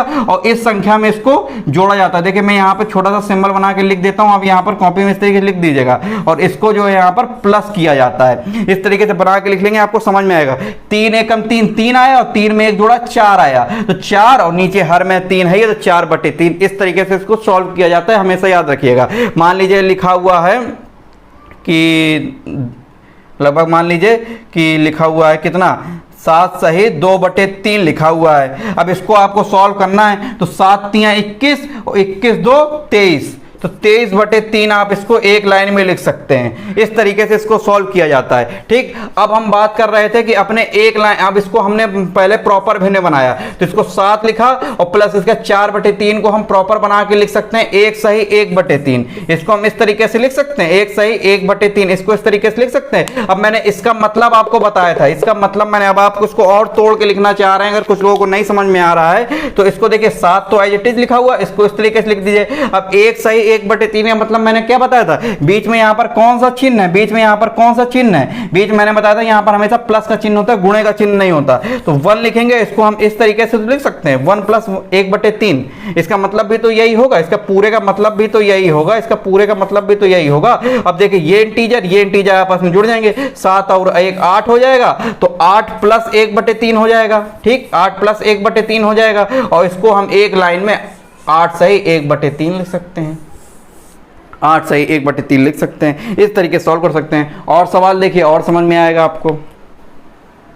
मान लीजिए लिखा है 2 सही 1/2 प्लस 3 सही 1/2, ये लिखा हुआ है। ठीक, तो इसका मतलब देखिए क्या है, 2 + 1/2, 3 + 1/2, बीच में प्लस है ना, लेकिन अब आपको इतना लिखने की जरूरत नहीं है, आप चीजें समझ चुके हैं। तो इंटीजर को इंटीजर में जोड़ दीजिए और भिन्न को भिन्न में जोड़ दीजिए, क्योंकि प्रॉपर भिन्न ऑलरेडी है। तो 2 1 3 हो जाएगा हमारा 5 और आधा आधा मिलके हो जाएगा कितना 1। तो 1 और 5 में 1 जोड़ देंगे तो ये सीधा सीधा 6 हो जाएगा, आंसर आपका 6 हो जाएगा। एक लाइन में इसको आप कर सकते हैं। मान लीजिए एक क्वेश्चन है, मान लीजिए लेते हैं क्वेश्चन लेते हैं, लिखा हुआ है 2 सही 1/2 प्लस 3 सही 1/2 प्लस 4 सही 1/2 प्लस 5 सही 1/2। ठीक, अब इस तरीके से लिखा हुआ है। अब आपको इसको जोड़ना है, तो आप देखिए इसको पूरा सॉल्व करने से अच्छा एक लाइन में कर सकते हैं। इंटीजर इंटीजर इंटीजर इंटीजर को एक बार में जोड़ लीजिए, 3 2 5, 5 4 9 और 9 5 14। ठीक, 14 और आधा आधा मिलके जो है हमारा भिन्न भिन्न को जोड़ लेंगे, आधा आधा मिलके 1 और ये आधा आधा मिलके 1 1 1 1 हो जाएगा हमारा, 1 और 1 मिलके हो जाएगा 2। तो 14 + 2 एक लाइन में, और इसके 14 + 2 16 हो जाएगा। एक लाइन में आप इसको कर सकते हैं। कितना आसान है देखिए ये, लेकिन चीजें आपको कॉन्सेप्ट पता होंगे इनके पीछे का, तब हम चीजें को सॉल्व कर पाएंगे। अब हम इस माइनस की कुछ चर्चा कर लेते हैं कि माइनस में अगर हमारी फ्रैक्शन आ गई तो माइनस के फ्रैक्शन को डील किस तरीके से करेंगे। अब ये माइनस वाला समझ के आज की क्लास को हम एंड करेंगे। काफी ज्यादा हो गया, पढ़ेंगे हम उतना ही एक दिन में जितना आपको समझ में आया और जितना आप समझ सकें। ज्यादा हो जाएगा तो फिर सर के ऊपर से जाएगा। माइनस में मान लीजिए अगर संख्या लिखी हुई है तो देखिए अब माइनस के केस की बात करते हैं। एक सवाल ये देखिए जैसे लिखा है 5 - 3/4। ठीक, अब देखिए ये इंटीजर आपको इधर पे दिख रहा है, अब इधर पे प्लस होता तो आप डायरेक्टली एक लाइन में लिख देते 5 सही 3/4, लेकिन अब इधर आपको माइनस का चिन्ह दिख रहा है। तो माइनस के केस में क्या करेंगे, और देखिए ये आपको यहाँ पर प्रॉपर फ्रैक्शन में दिख रही है, फ्रैक्शन में लिख लीजिएगा। एक यहाँ पर नोट करके कॉपी में नोट करके लिख लीजिएगा जैसे A/B। ठीक है, अगर हमारा ये अंश जो है हमारा अगर बड़ा है, ठीक, अंश हमारा बड़ा है, हर जो हमारा छोटा है, ठीक, हर जो हमारा छोटा है, तो ये किस तरीके की भिन्न हो जाएगी, ये हमारी इम्प्रॉपर भिन्न हो जाएगी, इम्प्रॉपर विषम भिन्न हो जाएगी, इम्प्रॉपर बोलेंगे इसको। ठीक है, इम्प्रॉपर फ्रैक्शन बोलेंगे। अगर हमारा अंश जो है हमारा छोटा है, ठीक, लिख लीजिएगा यहाँ पे इस तरीके से बना के, आपको अच्छे समझ आएगा। हर हमारा अगर बड़ा है तो ये हमारी प्रॉपर भिन्न हो जाएगी, जो कि हमें हर सवाल में बनानी होती है। ठीक, प्रॉपर भिन्न हो जाएगी। तो इस तरीके से बना के इसको लिख लीजिएगा। ठीक है, चीज़ें और आपको क्रिस्टल क्लियर होंगी। इस तरीके से बना के इनको पे कॉपी में कहीं पर लिख लीजिएगा, आपको समझ में आएगा। तो इम्प्रॉपर होगा तो उसको प्रॉपर में लाने के लिए आपको पता है मिक्स्ड फ्रैक्शन बनाना पड़ता है। तो मान लीजिए माइनस का केस लिखा हुआ है, माइनस के केस को सॉल्व करने के लिए एक तो वही तरीका कि बेसिक आपको पता है, इसका आप एलसीएम लेंगे, इसके तिर्यक गुणा करेंगे, फिर इसके घटाएंगे जो आएगा। एक मैंने आपको ये तिर्यक तरीका बताया हुआ था, ये आपका हो जाएगा 5 चौको 20, गुणा करेंगे ना तिर्यक, 5 चौको 20, एक का गुणा करेंगे 3 और नीचे 4, तो ये आपका आ जाएगा 17/4। ठीक, एक तो ये तरीका 17/4, और इसको आप प्रॉपर फ्रैक्शन में लिखना चाहेंगे तो इसको आप मिक्स फ्रैक्शन में लिखेंगे तो 4 बार ये भाग जाएगा, 4 चौको 16 हो जाएगा, 1 आएगा तो 4 सही 1/4। आप इसको इस तरीके से मिक्स फ्रैक्शन में प्रॉपर फ्रैक्शन बना के लिख सकते हैं, क्योंकि देखिए अभी ऊपर अंश जो बड़ा है नीचे हर छोटा है, तो ये m प्रॉपर है, तो प्रॉपर बनाने के लिए इसको मिक्स फ्रैक्शन बनाना पड़ेगा, 4 से 1/4 लिख सकते हैं। अब इसको इसी फॉर्म में कैसे, 4 चौको 16 और 16 में 1 जोड़ेंगे 17 आ जाएगा, 17/4, वही तो ये लिखा हुआ है।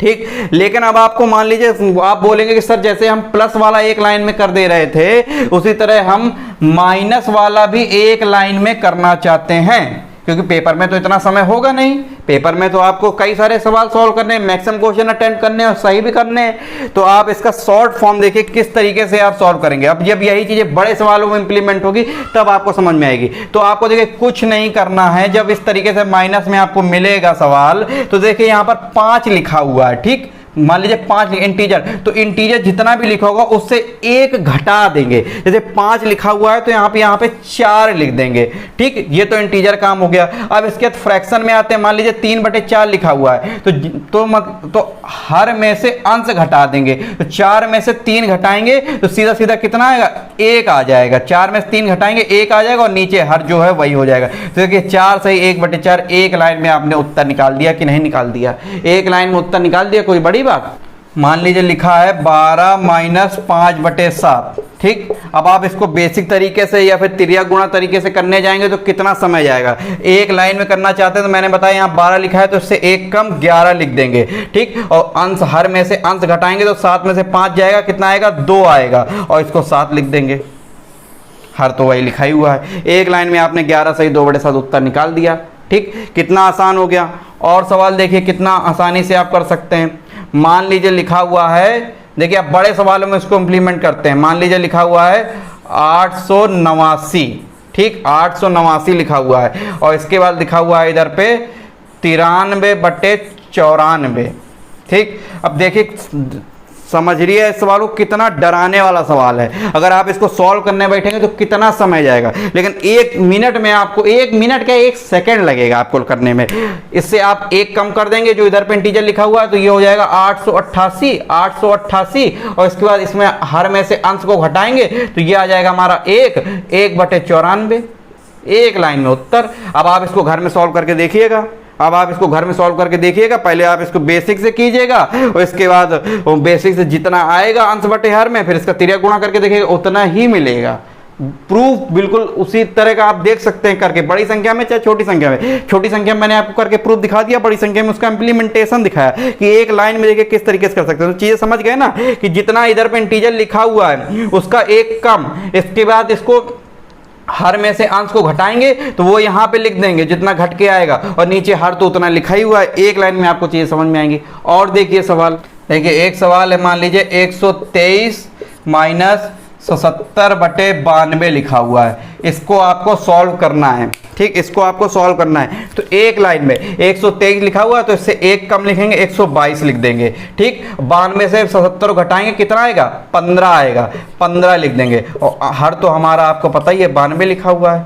एक लाइन में आपका देखिए उत्तर मिल गया। आपको एक लाइन लगा, 1 सेकंड लगा आपको, आपने उत्तर निकाल के दिखा दिया, ठीक, 1 सेकंड लगा, आपने उत्तर निकाल के दिखा दिया। अब देखिए कुछ लोगों के दिमाग में ये चल रहा होगा कि सर अगर मान लीजिए प्रॉपर फ्रैक्शन मिल रही तो हम माइनस वाले केस में डायरेक्ट घटा के निकाल दे रहे थे, लेकिन अगर प्रॉपर फ्रैक्शन नहीं होगी तब किस तरीके से निकालेंगे। मान लीजिए लिखा है 12 माइनस 3/2 लिखा हुआ है, इस तरीके से सवाल लिखा हुआ, तो आप यहां पर देख रहे होंगे ये प्रॉपर फ्रैक्शन नहीं है, ये हमारी इम्प्रॉपर फ्रैक्शन है, क्योंकि इसमें देखिए अंश बड़ा है हर छोटा है, अंश बड़ा है हर छोटा है, इसलिए इम्प्रॉपर है। इसलिए इसको हम पहले मिक्स्ड फ्रैक्शन में चेंज करेंगे। मिक्स्ड फ्रैक्शन में चेंज करने के लिए मैंने आपको बताया 2 का 3 में भाग देके देख लेंगे, साइड में यहां पर आप समझ जाएंगे, 2 का 3 में भाग देके देखेंगे, 1 बार जाएगा और इसके बाद 1 आ जाएगा, तो इसको 1 सही 1/2 लिख सकते हैं। तो पहले इसको हम प्रॉपर फ्रैक्शन में बनाएंगे, तो इसको 12 माइनस 1 सही 1/2 लिखेंगे, ठीक, इस तरीके से लिख लिया। अब देखिए यहां पर ये इंटीजर आपको दिख रहा है, ये संख्या 1 से 1/2 को क्या लिख सकते हैं, 1 + 1/2 लिख सकते हैं ना, 1 + 1/2 लिख सकते हैं ना। तो इसमें आप सीधा सीधा 12 में से 1 घटा देंगे तो 11 हो जाएगा। जब आप अलग अलग करके देखेंगे तो यही है 11 माइनस 1/2। इसको इस तरीके से लिखते हैं। और देखिए ये सवाल आपका उसी फॉर्म में कन्वर्ट हो गया जो अभी हम लोग पिछले सवाल पढ़ रहे थे। ठीक, अब इसको सॉल्व करना है तो आप एक लाइन में इसको सॉल्व कर लेंगे। एक लाइन में किस तरीके से सॉल्व करेंगे, 11 में से 1 कम मैंने बताया, आप इधर पे 10 लिखेंगे और 2 में से 1 घटाएंगे तो 1 आ जाएगा, 1/2। एक लाइन में देखिए सवाल सॉल्व हो गया।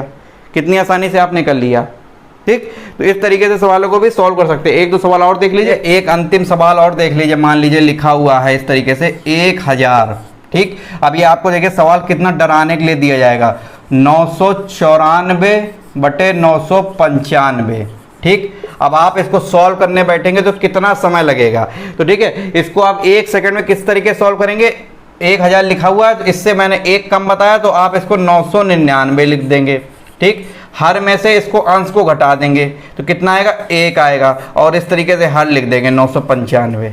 तो एक लाइन में आपका ये आंसर निकल आएगा। ठीक, तो हमेशा पेपर में जो सवाल आएंगे आपके इसी तरह से प्रॉपर फ्रैक्शन में ही देके, अगर बड़ी संख्या वो दे रहे हैं तो प्रॉपर फ्रैक्शन में ही देके मैक्सिमम देते ही हैं। ठीक है, मैक्सिमम के सवाल आपको कम समय में सॉल्व करते हैं, बस आपको डराते हैं बड़ी संख्या देके जिससे आप सवाल ना कर पाए। तो आपको डरना नहीं है क्योंकि आपको सारी चीजें कॉन्सेप्ट पता है। अगर इम प्रॉपर भी आएगा तो आप 1 सेकंड में भाग देके देख लेंगे, उसको मिक्स्ड फ्रैक्शन में कन्वर्ट करके इंटीजर को इंटीजर में जोड़ लेंगे और उसी फॉर्म में इस फॉर्म में सवाल को ला के रख देंगे और बस 1 सेकंड में आंसर निकाल देंगे।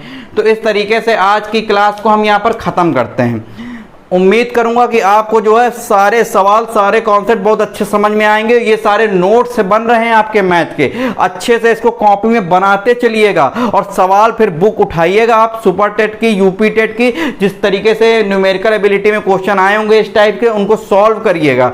खुद से सवाल बनाइएगा, खुद से सॉल्व करिएगा, देखिएगा आप समझ पा रहे हैं कि नहीं। और उसके बाद भी चीजें अगर समझ में नहीं आ रही हैं तो मुझे मेरे व्हाट्सएप नंबर पर कॉन्टेक्ट करके या फिर इनबॉक्स में आप मैसेज करके मुझसे पूछ सकते हैं। ठीक है, इतने बेसिक से इतने अच्छे तरीके से देखिए आपको पढ़ा रहा हूं कि ना आने की कोई ऐसी पॉसिबिलिटी ही नहीं है पहली बात तो।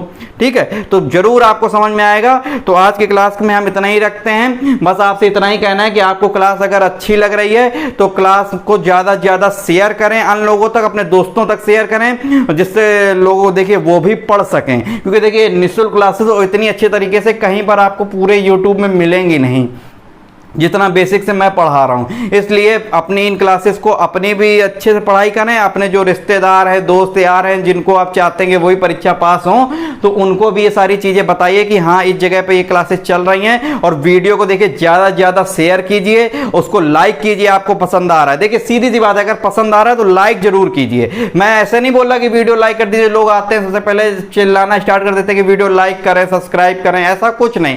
अगर आपको पसंद आ रहा है, जेन्युइन है, तो उसको लाइक करने में क्या बुराई है। जब हम आपके लिए इतनी मेहनत रात दिन कर रहे हैं तो आप भी हमें मोटिवेट करने के लिए, आप भी हमें उत्साहित करने के लिए हमको सपोर्ट कर सकते हैं ना। तो आपको अपने टीचर को हमेशा सपोर्ट करना है कि टीचर आपके लिए और अच्छा करे। तो आपसे यही रिक्वेस्ट है कि आप सभी जो है अपने टीचर को अर्थात मुझे सपोर्ट करें। वीडियो को ज़्यादा से ज़्यादा लाइक करेंगे तो अच्छा रहेगा, कमेंट सेक्शन में अपनी प्रतिक्रिया देंगे तो मुझे भी पता चलेगा कि हाँ चीज़ों को अच्छे से आपको समझ में आ रहा है। और वीडियो को देखिए शेयर ज़्यादा से ज़्यादा करें जिससे सभी लोगों तक वीडियो पहुँच सके जो अफोर्ड नहीं कर सकते, पेड कोचिंग नहीं ले सकते हैं और उनका भी सपना जो कुछ ना कुछ सरकारी नौकरी लेने का है, इतनी अच्छी सरकारी टीचर बनने का है, तो एक बार जरूर हमारे वीडियो को उन तक भी पहुंचाएं। तो आज की क्लास में इतना ही रखते हैं। अगली क्लास में हम आगे के जो कॉन्सेप्ट हैं उनको लेकर आएंगे। उम्मीद करूंगा आज की क्लास आपको अच्छे से समझ में आएगी। आज के लिए धन्यवाद।